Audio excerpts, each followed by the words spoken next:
why go into it being like, I need to make this certain amount of money? Like, because money drives people in such the wrong way. Typically, the problem is rooted in they are too central to their business. They are losing, I think, some passion for what it is they are doing. The third component of it is they need the money. When those three combinations of factors come together, people are unbelievably frustrated. There are so many different ways to grow a company, and it's an easier sell to do what everyone else is doing. It's harder to hold on to something where you're like, but this is more important, and I might be saying no to money.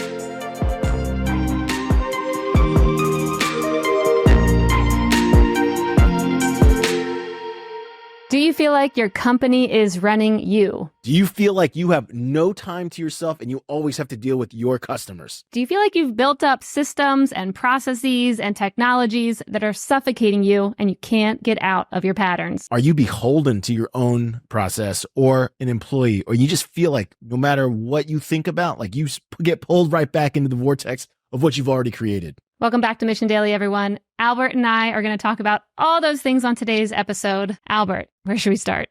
Let's start with, where does this even come from? Because we've been kind of talking to different people. We have our audience has started submitting more questions. If you want to submit a question, hit us up, info@mission.org. I know we got to plug that up front. And also, if you're watching this, go ahead and click that subscribe or follow button, because we found out an overwhelming majority of you listen to us, but don't actually follow along. I know, Steph, that's kind of annoying. We have to put it up front. We got to put it up front. Yes. Where did this come from? Because we've actually been hearing it. Talk to me. Steph, you yourself recently decided to break away, to step away, to feel like, because you felt like something was off and you wanted to reassess the way we were doing things. Maybe we talk about like how we approached it, and because it's a common problem that a lot of business owners have. Yeah. And we're going to talk about me breaking away from the company for a bit to come back, right? That's the one. That's right. Okay. Yeah. So if you listen to the previous episode where I talked about going to Dominican Republic for 2 weeks, that was that process of, let me pull back from all the day-to-day operations, all the engagements with our team members, what we normally talk about, and just get out of that mindset so I can think about our company from a higher perspective. Because right now, when I'm in the day-to-day and we're running these shows and we've got our sponsors and just so many details to manage, it can feel really hard to do anything different, because you look around and you're like, well, I've always had, this one contractor and this one team member, and I've always worked with these systems. And the second you start poking holes, it can feel like everything's going to fall apart. So then it can go 6 months, a year, and you're still doing things the same way with almost everything. And then you're like 5 years later and you're like, oh my gosh, I'm like an airplane. I've been having those little pivots and now I'm headed to Miami instead of California, and I didn't even know.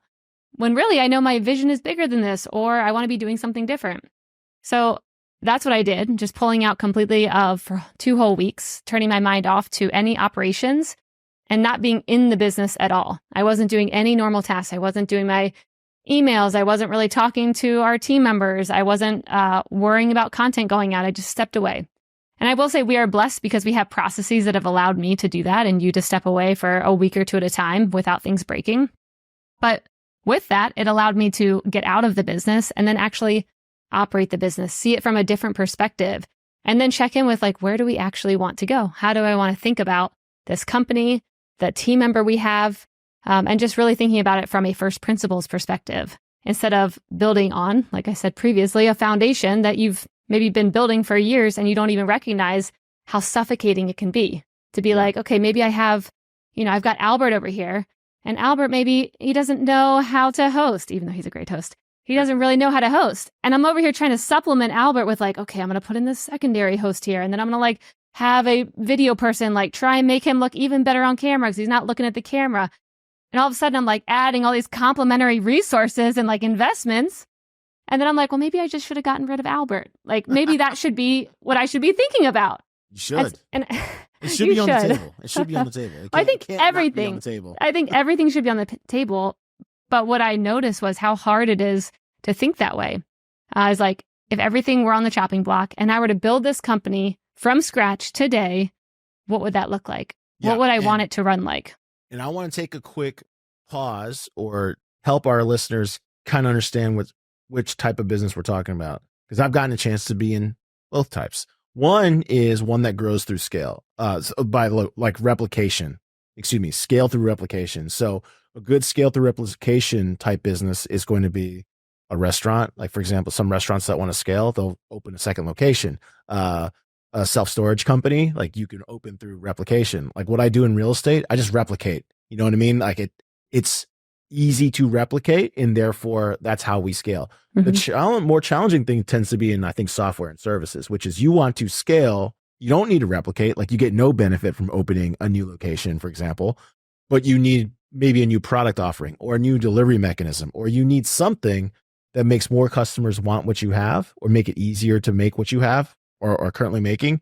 It's definitely a bigger challenge. So I see the problem with people I know, for example, in financial planning, people that are in hedge fund, people that are in software, and people that are in creative. Oftentimes, services-based businesses often have a really hard time scaling or getting bigger if they want to get bigger because of what you just talked about. Right? Because if we were a replication business, that'd be easy. Once you get a process, well, let's do it again. Yeah. You know what I mean? Yeah. Which that's a different business. Yeah. Which I don't really like that model for. Obviously, we can't do that here. So, I mean, when I think about what I did this year, I want to implement this every quarter. Like every quarter, just like freshly look at everything that we have running and be like, does this still feel good? And maybe most quarters you'll be like, yes, this still feels fine. This is how I'd want to rebuild it. This is the team. These are the way I want it to be running. Like that feels good. But I think even just taking that time, like literally getting away from the constant day to day is the only way you can really come at it from, a fresh approach to make sure that you're going where you want to go. Yeah. Quarterly sounds tough. Definitely tough. Yeah. Because it takes a while to build a habit, I think. It's also a short time window to know if something is successful, but I'm not against the idea that you should be self-assessing all the time. So let's start with some stories. You know what I mean? Like, what are some instances where because we're kind of living a story right now. I'm trying to think of my examples I have of people of when we stepped back. How did we break through? I have one from our previous software days. Well, let's start with your story then. Let's hear it. Yeah. So in the early stages of building a software company, this was at a company called Expion, and we were in a new category, effectively, social media management software companies. I mean, the category didn't exist. Social media as a tool for businesses to use was really only around since 2008. So this is circa 2011. Facebook did not make Pages till 2008. So once their Pages product was open, then they opened up APIs. Then shortly thereafter, companies started following on. And I remember there was like a huge race, and you heard about, Salesforce buying Buddy Media for like 700 million. There was Radian6 that acquired for over 380 million. So businesses were being exited, and there was all these different product categories that each company kind of specialized in. And so that's when we started realizing, like, hey, if we don't have a best of breed specialty, we will get lost, because we started noticing that no one really wanted to buy generalist software. You know what I mean? Like it was like for a purpose. And so we had to sit back and recognize that. And at the time, this is actually just by chance alone, one of our biggest customers was Apple Gold, which owned all these Applebee's. And we just decided, like, it's so logistically hard to manage all these pages, because here's what happened. Applebee's wanted each and every one of their restaurants to own their own Facebook page, because they all had their own specials, pricing, special events. Like, it didn't make sense to put it on a singular page. And so at the time, there was no way to manage all of them. And so we were like, if we build our software for this, we will win multi-location business. And so we use this concept of many, many, many. Meaning that's like our internal tagline. We was like, everything has to be many, many, many. It has to handle many locations, many people, and I forgot what the third many is off the top. Many brands eventually. So that was our bet, and it ended up working. But that's kind of like we had to really sit down and think, like, what lane do we want to build in? Because there were many, many lanes. Had we had not assessed what we were doing and watched all these people getting exited, we would have been generalists. Don't know if we would have been as successful as we eventually were, but like that was like a prime example of having to step back and be like, we're building all these things, we're building all the wrong things. And so we really only listened to customers after that had these problems. Many locations, many employees, many brands. If they didn't have that, it didn't make sense. So how did you know that you were building the wrong thing? Like, what was that moment where you were like, yep, this is definitely going down the right path, and we need to zoom out and like get out of this current business to look at where we need to take it? Well, the wrong thing, I think, is here's where a lot of business owners, I think, don't really look inward and self-assess. You're building the wrong thing when there's no demand. Straight up. Like, you do all these sales pitches and nobody seems to want to buy. I think you're building probably the wrong thing, or something's not resonating. I know some people will say, hey, you need to tweak and refine and eventually you'll find it. Probably true, but somewhere in that area, you're not hitting the mark. So how did we know we were building the wrong thing? It started with the lack of demand. We would do all these demos and people would always kind of point, but this other company does this. That is more prevalent, I think, in the software industry. In services, maybe not. So, like, for example, if you were to try to pitch your like cleaning service, I don't know if they would point to another cleaning service and say like, oh, well, they do toilets, you don't do toilets, or I don't know what could be the service differentiators. Mm-hmm. In software, it's more evident. And they would tell us like, hey, this isn't working. You don't have this. And so we're always building, like, one was like an app builder. They're building app builders. One was like a more listening platform. Like, we're not building a listening platform. And so you start seeing like you're getting pulled apart. And so like your feature set that you're building didn't seem to like cohesively build a better product. Like, you built one thing for one prospect who might have bought your software, but that one thing you built wasn't used by anybody else. Mm-hmm. And so and this was before product software existed, where you could easily with data assess, like, do people use these services? So we just had to, like, basically, here's how we did it. We would see like one group shipping bugs and telling us all the bugs, and like no one else complaining. And so we would know, like, no one else is using this. Mm-hmm. That's how we knew. So it was just super hard. We just could not, we were always demoing and not getting deals. When we went down the many concept, it allowed us to say, this is how we engineer. This is how we service. This is what our customers look at. This is what our marketing looks like. All of a sudden, we were starting to land deals and getting deal velocity. We started getting 360i. We started getting H&R Block, many locations. 360i, many brands. We started getting AMC Theaters, many locations. We got Estee Lauder, many brands, many locations, and many countries. And so it started to be more easily recognizable, and it started to allow our prospects easily recognize us. And so, like, they understood their problem, and they understood who was the top, let's say, 3 products that could solve this problem. So we were in the consideration set. Like, our old chairman, his name's Brian Weiner. He's now the CEO of Profitero. I believe the company's Profitero. If it's not, we'll go back and change it, but I'm pretty sure he's CEO of Profitero. He used to always say, we're not even in the consideration set. So he would be like, hey, listen, if you're not in the consideration set, you're not even playing the game. So you got to get in the consideration set.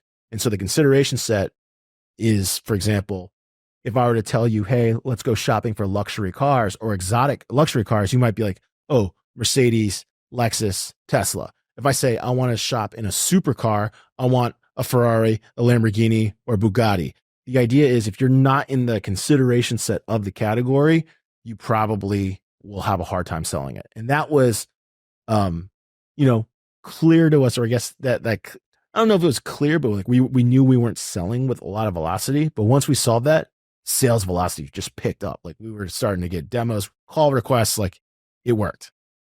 So what I'm hearing then is that you guys kind of saw what the market was already wanting, what problems they're already having, and the language that they were using to search for that thing. But then my question is, I mean, did the CEO, founder, pull away from his desire of what he wanted to build? I mean, it sounds like what you guys started out with was like what he wanted to build, and then saw the market. It's like, okay, well, the market wants this, and then just kind of switched. But how do you keep your passion of what you're building? Because I think it's so easy to, just become one with the market, and then all of a sudden you guys are all the same. But if he's over here being like, well, I really wanted, I don't know, a listening platform or whatever it was, like, this is what I think is actually important. I feel like it's a weird balance to try and stay true to what you know is, what you believe, even if it takes longer, or you can go with the hot thing. Yeah. So I think that there are definitely builders that have like a persona that they want in their company. Ours definitely wasn't like that. Truth be told, Peter Heffering, great dude. From the very beginning, from the moment I met him, his goal was to bootstrap as much sales as possible and sell the company. That was his goal. And so this answered that itch. it wasn't like he was trying to build a 10-year company, a 100-year company. Like that was not his priority. Like he had a clear agenda and priority, which is fine because he found people also that were like, I align with that vision. Mm-hmm. So for the more longer term, like maybe, like I would say your vision, Steph, it's like what you want to build.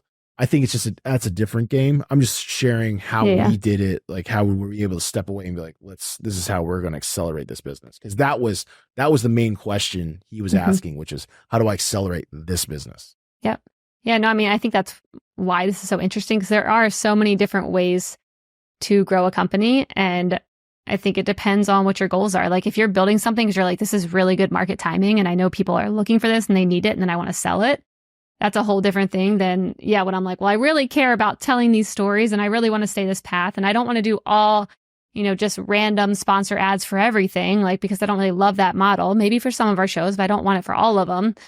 And there is a balance though, because I'm like, the market probably would be, it's an easier sell to do what everyone else is doing. It's harder to hold on to something where you're like, but this is more important. And I might be saying no to money by not going with the model that everyone else is doing right now. But, it's important to make sure, we get our freedom of speech of what we want to talk about or get to tell the stories that we want and that we're not being incentivized by, just the money.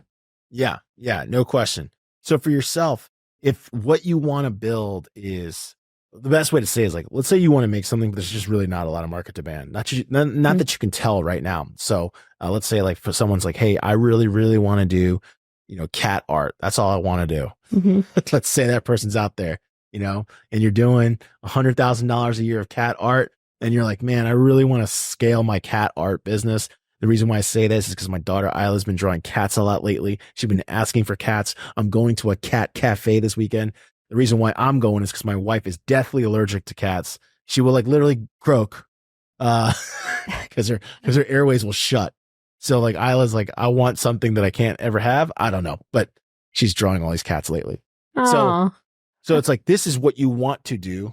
Mm-hmm. Can that be your business? I think that, well, one, if you're already making $100,000 a year on cat art, I'd say, hell yeah, it can be. Yeah. Tattoos. Yeah. I think that what I see now is there is more ability for people to do anything they want, especially if they have the passion behind it and the energy and action to do it. Like you can't just be like, I'm a visionary and I'm just going to think about all my cat art and I'm so brilliant. And 5 years later, you're like, I'm a visionary. I'm still figuring it out. Like, I think that if you have that passion to make something work and you have an ability to have a longer time horizon of how you can think about things where you're like, you know what, I'm going to be in this. And until it's 10 years, and that's what I've had to tell myself sometimes. I'm like, most companies don't even make it till after year 7. Like year 7 is when most companies can like see if they're even going to stay around or not.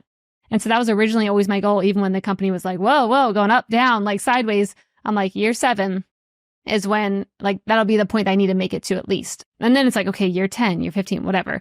But I do think setting that longer term goal, if it feels like it's like a passion project and you're like, I don't really see a lot of interest right now, but it is really fun. I say people should go for it if they have the action and the passion behind it. And, I'm always about not doing things in the most risky way. So for someone like that, I'm like, I don't know if I would leave your job completely to do it. But if you love it and you want to get home and do it at night and like see what you can make from it, like that's my method normally. It's just like, yeah, of course. But if you're launching something because you're like, this is the timing and the market, and I see companies are getting huge rounds of funding and they're exiting and getting acquired, and I've got something like that I know I can make in this space, then that's the time when I'd be like, yeah, maybe you go all in if you can and you bet on it. And then you give yourself a shorter time horizon because you're like, this market is moving so quick. If I want to come in and make some technology for, image design with AI, there's a lot of competition right now that's coming up, but I know my thing's a lot better and I know the way, then maybe you should go all in and take the bet in that timing or that space. So that's where I'm like, it's so different, but either way, I'd say yes to, it depends what you want to do. That is always my advice, really. Like thinking about all the times you've come to me for advice, and I always say like, well, what is most likely to fit your persona? Because that is actually the key component. The key component is what could you stand to do? And I always feel like when I meet people that are like, so for example, let's say we meet someone who is running a bakery, who is really wants to develop a new process or wants to think differently because they're burning out and like they're super tired or whatever the case may be. They love to generate more cash because they think that it'll get them more time. That's usually the number one complaint. I don't know if it's like a chicken or egg kind of deal, but it's typically the problem is rooted in they are too central to their business. They are losing, I think, some passion for what it is they are doing. Mm-hmm. And then the third component of it is they need the money. And that's always when those three combinations of factors come together, people are unbelievably frustrated. How would you recommend people solve that? That's the trifecta. When people, because that's everyone you feel that's in that circle, it doesn't matter how much money it is. Like even if it's $1 million, for whatever reason, they feel like stepping less than $1 million is a problem. You know what I mean? That's usually like one of the barriers that they have to face. But so you had three things. What was it? It was losing passion. You've lost some passion for what you're doing. Mm-hmm. And in time. You have to, yeah, you there's something that's occupying too much of your time. So you can't scale. You're too dependent on yourself so there's like that. And scale, when we say scale, that doesn't necessarily mean 10x. Scale could be, hey, give me 3 weeks off. Like I need to scale to the point where I need 3 weeks off and we don't lose any money. So it's passion, income, time. It's usually when those three things are hitting at each other, that's when the person is least upset, no matter how much money their business makes. Yeah. Which one do you think is the top one? Because I think if you have passion, I think time is it. Because I think anything that you do consistently, still you need to. It's just like my wife taking care of her baby. Of course, she loved our babies, but damn, she just needed a break every now and then. Like, can you please take this baby? I'm tired of this baby. Not because I hate this baby, but I just want to not have a baby. You know what I'm saying? And so I think it's the time. I think people just, no matter what you love, nobody loves to do that thing 24/7 all the time. I think time is once that time starts feeling like you can't get away from it, it starts to hurt. Yeah. Yeah. I mean, I think from a time perspective, I mean, that's why I feel like I've done a pretty good job of looking at what do I like to do? What do I not want to be involved with? And then bringing people in to do those things for us who have way more passion for it. And they're going to get the job done way better because this is what they want to do. And so I do think time, I think if you're making money, can be easily figured out if you just go through and make a list of all your tasks and be like, does this bring me energy and joy or no? And then go through it. You got to sacrifice some money too. Yep. And I am willing to sacrifice money almost always if it means that it will bring more joy to my life. Like joy is my number one thing of like, I want to be learning and joyful. And if I'm going through a list and I'm like, I'm still doing our accounting, no, like, that's yes, I know. And I'm like, yes, I have a finance background. Yes, I manage billions of dollars. Do I want to manage our money? No. Like, I don't want to do that because it doesn't bring me joy. And wait, you don't want to read the red lines? No, I don't want to do it. And like, I know that about myself, but it's because of going through a list of like, here's everything that I'm doing right now. And then bringing in people who I'm like, Albert literally does this so much quicker than me. He likes it. And it's good to have a third party like you come in and be like, hey, Steph, here's what I'm actually seeing, because it can be easy to be tied up in the emotions of things when you're looking at numbers.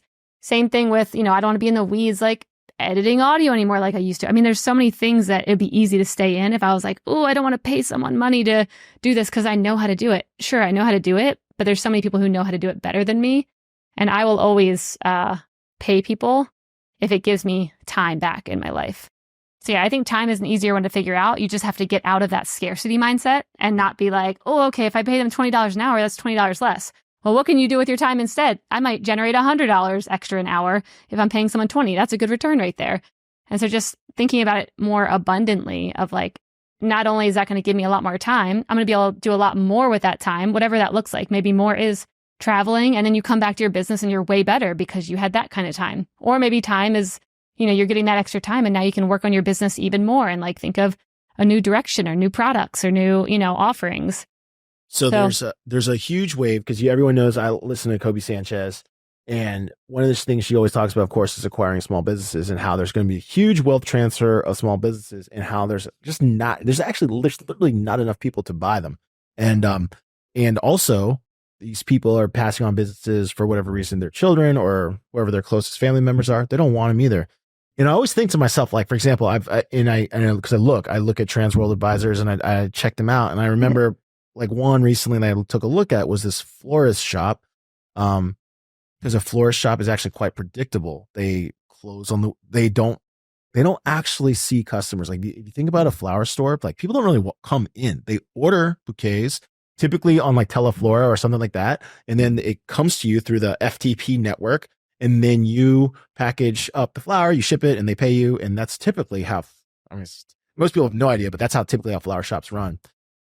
And I got to talking to one person, and like this person just literally just never attempted to sacrifice some of their pay to train and pay someone else to fill these flowers. Because I was like, this thing is a moneymaker. You could easily train somebody and you don't have to sell it. You could still reap, let's say, 50% of the cash flow, but spend 0% of the time if you were willing to train people to do this. But she never did. She just wanted to always be the person who ran the flower shop. And then I could see quickly why it was hard to sell, because like no systems, no automation. Like if you wanted a supplier list, she's like, oh, what do you mean? It's like in her iPhone. You know what I mean? Like my supplier list. It's like, well, who's got the best what? She's like, oh, this shop has the best roses for wholesale. This one has the best daffodils for wholesale. It's like, well, no like systems, no charting, nothing. And I was like, this is so weird, because I know that like at 1-800-Flowers, which was a customer of ours back in the day, I know it was systematized. Like they could almost predict how many roses would be purchased per location for Valentine's Day. And I was like, man, this is why your business is hard to sell, because while it cash flows, you've literally done nothing to make it scalable. You've invested no money into making it trainable. And here you are, you can't sell it because you are the business. Yep. And that's a problem. And that's something I know we've been cognizant of. Like we can't be the business because unfortunately, if you are the business, you come with it. You have to. You can't step away, and you can't. Yeah. I mean, that is a scenario. That's why I also think that so many small businesses like that have such a big opportunity if they're willing to look at it very differently than it's ever been run before, where it's like, okay, clean slate. You're getting this business passed on to you, or, you can like acquire this business for pretty cheaply. Why go into it being like, I need to make this certain amount of money? Like, because money drives people in such the wrong way. Like if you don't already have passion for that thing, that business, and then you've got the money piece where you're holding on so tightly to, then I'm like, I don't see how you can make good decisions if you're really that reliant on that income. And that's why I think, I mean, even at Mission here, I think we've been able to make the decisions that we do because both you and I have been able to go without paychecks before. We've been able to go for like with low salaries for quite some time so that we could think about it in a fresh way without like holding on tight to like, oh, we need to make this amount of money. Like we set ourselves up that way from our past decisions to be able to do that. But I think it allowed for us to make good, hard decisions because we don't hold on tight to the money that Mission brings us. And then I've also still got the passion of what we're doing here. And then the time piece works out well. I would say for almost everyone on our team, time is a nice thing. I'm not requiring people to come into the office. I'm not requiring like all this FaceTime, pretty flexible. So like I get the time, I've got the passion. And then the money thing, I'm like, yeah, it'll come if I keep putting in the hard work, but that's not what's going to drive my decisions. And I mean, we've seen that where we've turned clients away. We've been like, we're not going to renew in this way. We're not going to do it this way. And then we've been able to explore new things because of that too, because we're not just chasing the money as like where we want to go. And we're not chasing the market in our space. It's like, here's what we want to do. And if this business just burns up because, people don't want what I want to give to the world, I'm better off that way than like chasing a trend or chasing like what everyone else is doing. And that's just because I've got the passion of what I want to do and I'm willing to stick it out to keep pushing hard on that, regardless of the money. It's funny because we talked about it before we started the show. If anyone goes to a Reddit, I love Reddit personally. So there's a Reddit group, it's user group or subtag, I forget what they call it, /Henry Finance. So high earning, not rich yet. But I'm telling you, the number one subject in Henry Finance Reddit is how do I hold on to my money? It's like the number one subject. People aren't necessarily trying to advance. They're not trying to do something they're passionate about. They're just like, well, how much can I get? Am I doing the right thing with what I got? And it's an interesting mindset. And I think that's where what you were talking about is like, for people who have passion projects, it's like your runway. So runway is the term we always use, which is, of course, cash versus income versus expenses. your runway, because we can control our runway more, because we can literally turn the expense spigot off from you and I and just be like, all right, move the wages down, move our wages down, move our wages down. It's providing this runway to be like, okay, can I land where I need to land? Doesn't mean we'll get there. Doesn't mean we will or won't get there, excuse me. But it does give us a chance to keep doing, in your case, like what you're most interested in, what you're most passionate about. And I get to do what I'm most interested in too, which is like helping small businesses try to grow. You know what I mean? Like I don't know how to make anything. So I help people make things. That's what I do. And so for people that don't feel like they have, that's the problem, is they literally don't feel like they have runway to do that. They feel like if they lose 1 month of income, that it's over for them. Yeah. You know and I think that fear and that constriction is what holds a lot of people back. And I'm all about having good fun. Like, I think having, like, they might have built their lives' expenses up to the point where they need every single dollar. But that's what I'm saying. I think that is what can be the problem, is because you've increased your lifestyle so much. I mean, I always assume that mission might be great and there might be downturns, and I try not to increase my lifestyle too much depending on what our revenue is, because it really doesn't impact me each month anyways. But I'm not going to like increase my lifestyle because of that. But because I haven't done that, I don't feel that like neediness of like, oh my gosh, I need every dollar. And actually what I've liked to do is go outside of that completely, of like, yes, I want to be smart about my finances. I want to invest. I want to, do the responsible things. But I also want to know that if I lost all this today, I also would be fine. Like, if everything burned down, I have a knowing that like I would be good. I'd figure it out. If I need to sell my house, I sell my house. If I got to sell my car, like if I got to pull my kids out of school, that belief for me of like, I could lose everything and I'll still be okay. That's what I think some people are, my friends, people I've been around, are missing, because they've built up this huge lifestyle and then they're grasping onto it. And then I think that fear can really like hurt people mentally, and like in their decisions that they're making, because they're just holding on to this lifestyle so tightly, instead of like having the more stoic mindset of like, if everything burned down to the ground around me, I have the confidence in me that I'll figure it out. And no matter what, me and my kids and my family, we will literally be happy anywhere. Like, we would figure it out and we would be happy. And it might be a little tough, and there might be like, another whole like startup cost of like getting back in the workforce or whatever it might be. But that knowing of like, I'll be good no matter what, I think helps me have more fun here, and then take bigger bets, and then also not be like, worrying about the money too much, because I'm like, whether we have it or not, I'm still doing what I want and I'll be good no matter what. There it is. I mean, it's literally that flexibility. Like, you've set your floor, what I call, very high. So because your floor is high, you can chase things you're more interested in. So, so what I call what I mean by the floor is high is you will fall if everything collapses, you will fall to your floor. Well, where's your floor, right? For some people, it might be tens of thousands of dollars in debt per month, because they've built their lifestyle up to that level, right? For some people, it's going to be like they'll get their car repoed, they'll get their house repoed, like they can't afford to go without a paycheck. So that's a problem. For me, I've done it a little differently. I do long-term investments, I do rental houses, I do small business consulting, like just because I'm interested in it. So I'm like you. If all the people I work with were to shut their doors today, because someone once asked me, like, you don't have ownership on these things. Do you have ownership? Like I say, like, you don't have ownership on these things.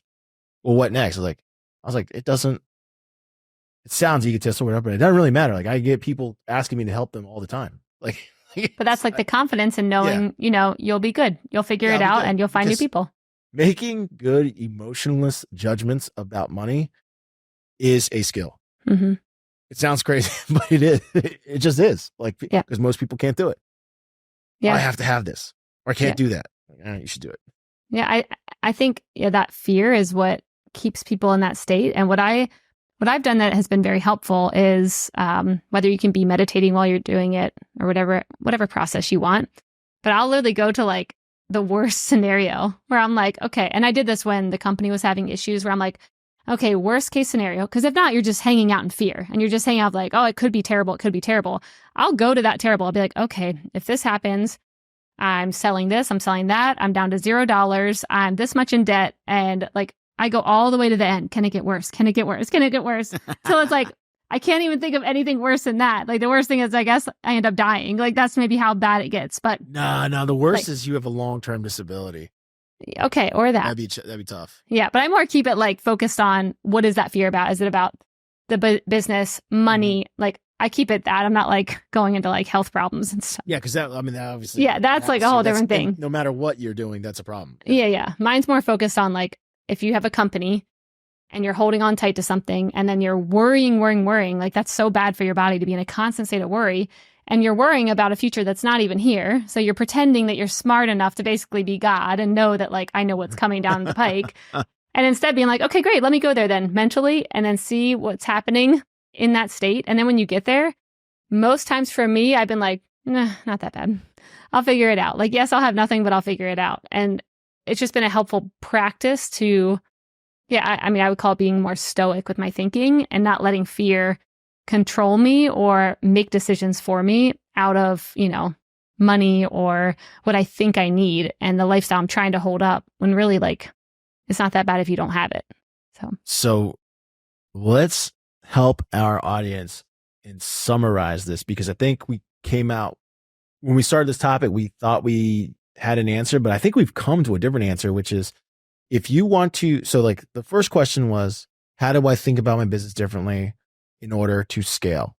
And we already said, well, there's two types of business that we know of, one that can scale through simply replicating itself. And so that's off the table because you guys have, I think, a different problem than the companies that have to figure out a new product line, a new service line, a new costing line, a new delivery line, like these. So software, creative, in general, just services, you guys play in a different game. So we're talking about service-based businesses, possibly more creative-based service businesses too. And what we've come to the conclusion is you probably will not come to an answer unless you can have the ability to step away and think about your business differently without fearing for some type of consequence that pulls you right back into what you were already doing. And those three fears come from money loss, time loss, and passion loss. Like that's if you lose, because if any of these three things happen to you, you probably will not be able to clearly think of the newest way to solve this problem. And so that was a little bit different than I think when we first started this conversation of how to solve this, because we're more thinking strategy, we're talking about customer base, but it's really, you will never come to those conclusions if you can't solve these three things. Yeah. So pull away, get in a different environment, maybe even just a weekend. If you can't pull away, you got to solve one of those three things. Mm-hmm. You got to solve those three things first, and then you can pull away, I feel like. Or you just pull away regardless. Yeah, I think pull away. Like step one, get out of that environment, just do it. And then go through and figure out what's happening here. Is it the passion loss? Is it the time loss? Is it the money loss? And then from there, then you're able to at least navigate forward, like, how do I work on these problems now that I'm outside of the environment? So get away, determine, like, look inward and figure out what's happening for you, what's coming up for you. And then you can have a plan, and every person will be different. So the most immediate thing is money loss. Like, you have to be willing to lose a little bit of money. Even whatever amount of money that is, you're like, oh, I can't shut my business down for 2 days. Yes, you can. Yeah, yes, shut it down. Shut it down. 2 days. You're not going to make any money. It's like, even if you were a doctor, like, hey, or a dentist, like, if I'm not taking care of people's teeth, I'm not earning anything. Well, you got to figure out a way to go for a week without cleaning some teeth. Because that's what's keeping you in that hamster wheel, that way of thinking of like, oh, if I step away even for an hour, things are going to crumble. Let it, watch it. I mean, that actually is the most helpful thing that I've ever seen when I'm like, oh, wow, this is what happens if I step away. It doesn't crumble. Yeah, it doesn't crumble actually most times, and you're fine. Yeah, but then, if you're a doctor or an accountant listening out there and you think that you can't step away for a week, just do it. All that's going to happen is people are going to say, well, when can, your existing customers are going to be like, well, when? Like, not this week, well, when? You'll still be all right. All right. Well, that was awesome. I'm excited to do this at least once or twice a year, but it's a newfound rejuvenation of we get to keep doing this. So thanks everyone for tuning in today. Please make sure you subscribe to the show. As Albert mentioned, the majority of you are not subscribed and you're listening to us. Weird. Please do it. We want you to subscribe. That's how we know you like what you're listening to. That's how other people find us. So subscribe on Apple, subscribe on Spotify. Go find us on there. Those are the main platforms. So do that. And we will see you all next time. Yes. And all I heard from Stephanie is every quarter we're going to shut it down. That's interesting. I can't wait. Hold me to it. Let's go.